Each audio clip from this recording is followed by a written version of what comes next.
бархурдҳои лафзии хоинони миллат баёнгари заъфи сиёсии онҳост. бар асоси маълумоти дақиқ ва ҷараёни ҷаласаи Созмони амният ва ҳамкории Аврупо, ҳисоботи ҳайати гурӯҳи ҳукуматӣ доир ба вазъи ҳуқуқи инсон дар ҷомеаи мардум солори Тоҷикистон гӯё хашми мухолифинро ба бор оварда, даст ба ҳуҷумҳои лафзӣ ва беэҳтиромӣ дар кори ҷаласа заданд. воқеан эҳсос мегардад, ки бояд ҳамин тавр ҳам мешуд, зеро мухолифин гӯши фарёдрас ва дипломатияи баланди сиёсӣ надоранд. чун шахсият иродаи мустаҳками сиёсӣ надошта бошад, чӣ гуна дар кул набзи ҷомеа суҳбату муколамаро дарк карда метавонанд? одатан мухолифин худ ҳавасманданд, ки барои хок пошидан ба чашми ҷомеа башарӣ, бахусус созмонҳои байналхалқӣ бобати муқтадир ва ҷабрдида муаррифӣ сохтани худ аз рӯи принсипҳои душмангароӣ ва якгарбадбинӣ фаъолият созанд ва раванди амалсозии фаъолияти онҳо низ дар доираи асабхарошиву тӯҳматгароӣ манша мегирад. агар ин тавр набошад, чаро ба иродаи сиёсии 9 миллион аҳолии Тоҷикистон эҳтиром нагузошта, роҳбарияти сиёсии олии як давлатро таҳқир месозанд?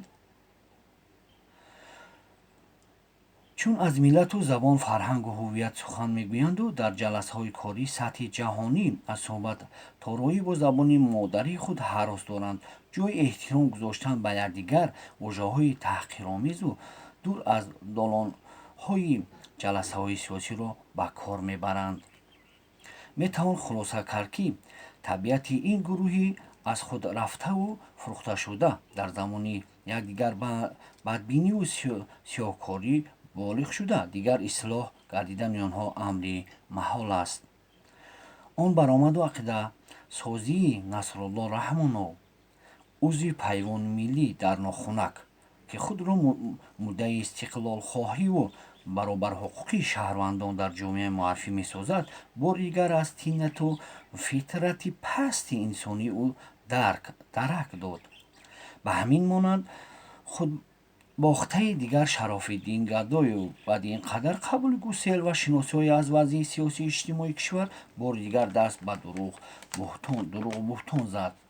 бо ақидаи маҷҳулу шахшудае, ки ин асолатбохта дошт, ҳангоми омаданаш ба Тоҷикистон бояд кайҳо зиндонӣ мешуд, вале бузургии сиёсат ва миллат ин буд, ки барои дубора ба Аврупо баргаштанаш касе монеа эҷод накард. магар подоши ҳама ин некиҳо ҳамин аст, ки ин роҳгумзадаҳои дурӯя ба муқобили роҳбарияти олии сиёсии кишвар бо суханҳои фаҳшу дур аз ҳақиқати ҳол вожаҳои ғайримилливу дигар алфози гении аврупоиро раво диданд. ин ҳама ҳолати рӯйдода бори дигар моро ба андеша кардан водор сохта, ҳамзамон дар як вақт ҳушдор медиҳад, ки тинати аслии ин раъмаи гӯсфандони дар Аврупо бесоҳибмондаро аз наздик шиносем. инҳо ҳеҷ гоҳ хостгори оромиш ва осоиштагии мардуми Тоҷикистон набуданду нестанд. ё дар масъалаи озодии сухан сафсатахонии ин гурӯҳҳои худфаромӯшсохтаҳо бозии бедоварро мемонад, ки охири кор ба ҷангу занозанӣ мубаддал гаштанаш аз эҳтимол дур нест. мусаллам аст, ки дар шароити иқтисодӣ бозорӣ матбуоти озод бояд худ мустақилона фаъолият карда, ба қавле мизоҷ пайдо кунад. аз фаъолият боз мондани баъзе аз расонаҳои мустақили ватанӣ ба фаъолияти мақомоти давлатӣ чӣ рабт дорад? қоидаи бозори иқтисодӣ ин аст, ки маҳсулоти паст сифату дур аз табъи дили мардум харидори худро надорад. оё барои аз фаъолият мондани расонаҳои мустақили хабарии давлат ва мардуми Тоҷикистон гуноҳе дорад? мантиқ куҷост?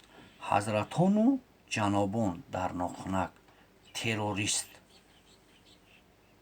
дар урфият мегӯянд, ки рақиб агар ҳеҷ камбудии муқобили худро наёфт, ҳатман иброз медорад, ки думи сагат каҷ аст. ин мавқеъгириву гузории мухолифини давлату паймони ғайримиллии аврупои мисоли болоро равшан месозад.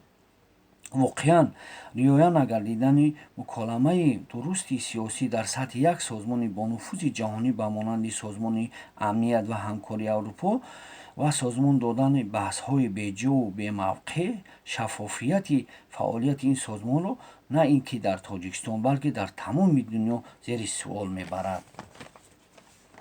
вагарна мешавад ки ҷаласаи як созмони ҷаҳониро ба бозору саҳнаи кашмокаш табдил дод? мусаллам аст ки мухолифин ин рӯйдодҳоро ҳамчун падида ва одати роиҷи демократияи ғарбӣ унвон мекунанд, вале чунин бархурд ба фарҳангу ҳуввияти миллии мо созгор нест. чун мухолифин дар ҳалли як масъала муваффақ нашуданд, кӯшиш менамоянд ки барои худнамоишдиҳӣ ва аз вазъият ворастан дигар масъалаҳоро рӯй кор гиранд.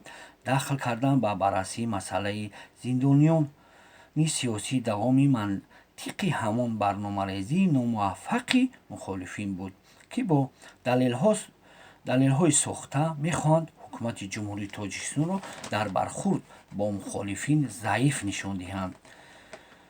мутмаинем ки ин асолатбохтаҳо кореро дар ин масир ба анҷом расонида наметавонанд, зеро ҳама даъвою далелҳои манзуркардаашон пой дар ҳавои ғайри қобили қабуланд.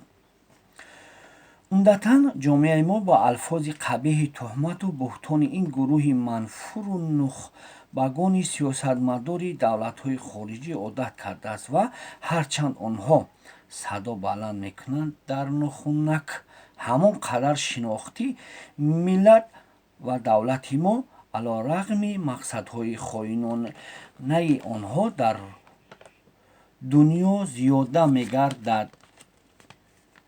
бинобар ин ҳар яки моро месазад ки бархурди ғосибонаи онҳо аз рӯи ақлу фаҳмиш ва дарки баланди масъулияти давлатдориву давлатсозӣ муносибат намуда бобати пешгирии таниши фикрӣ ва оромии осудагии тамоми мардуми кишварамон пайваста дар талош бошем. зеро як хатои сиёсӣ метавонад ҷомеаро ба сӯи нобудӣ раҳнамун созад. дар кори давлатдориву давлатсозӣ ва баланд бардоштани ҳуввият ва худшиносии миллӣ бояд тамоми қишрҳои ҷомеаи шаҳрвандӣ ҳавасманду мусоидаткунанда бошем, зеро душманӣ дар камин ҳамеша пайти муносиб барои ҳамлавар шудан ва таблиғи сиёсати дуруғини нухбагони хориҷӣ худ аст. беҳтарин василаи оромию осудагии мамлакат ин сарҷамъ будан дар атрофи сиёсати пешгирифтаи роҳбарияти олии сиёсии кишвар, пешвои миллат муҳтарам Эмомалӣ Раҳмон аст, ки моро ба сӯи ояндаи дурахшон раҳнамун месазад. иброз дошт ки имрӯз сокинони ватандӯсту саховатманди тоҷикистон ҳамагӣ дар самти эъмори давлати мутамаддин пайкору пайкоранд ва беҳуда ҳарзагӯиро дар масири роҳи нобудӣ қабул надоранд, зеро ҳар лаҳзаи вақт барои мардуми мо арзиши хеле баланд дорад ва саргардон шудан ба муколамаи бардуруғу дур аз ҳақиқати мухолифин дигар барои мардуми кишвари мо қабул нест. ҷои ин сафсатахонӣ ва гирифтани вақти қимати сокинон гӯшае аз ватанро обод кардан ҳазорҳо маротиба саргардон шудан ба шунидани асабхарошӣ алфози қабеҳи аъзои паймони ғайримиллӣ болост. алорағми ҳама бадхоҳии ин бадбинони миллат, тоҷикистони мо дар ҳама самтҳо пеш меравад ва мо сокинон аз пешравиҳо шукргузор ва барои оромию осуштагии мамлакат тамоми саъю кӯшиши худро ба харҷ хоҳем дод.